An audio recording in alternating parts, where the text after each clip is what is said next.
Hello, everyone, and welcome to STEM Challenge the World Within Chapter 4, Energy for the Cell, Energy of the Cell, Photosynthesis, and Cell Respiration. Right now, whether or not you know it, you need two things to stay alive.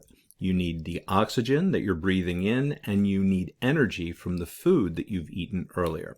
In this chapter, Chapter 4, the energy of the cell, we're going to be talking about that in a little more detail. We're going to be talking about the process of photosynthesis. That's what green plants can do. You can't do it. And we're going to be talking about cell respiration. That's what you're doing right now to make energy, to hear me, to see the images in front of you. So if you take a look at the outline, we're going to do sections 4.1 and 4.2 together, and then we're going to do a screencast on 4.3 and 4.4 together. To get started, I'd like you to take a look at this image. This is a caterpillar, and a caterpillar is an animal, and that animal needs energy. It can't make energy on its own, just the same way that you can't make energy on your own. It's eating that green plant, which can make energy on its own, to get those energy-rich molecules. The energy is contained in a molecule called glucose.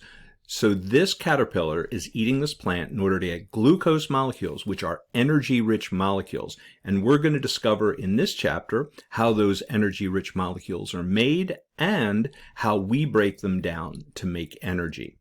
Welcome to Chapter 4, and let's get started.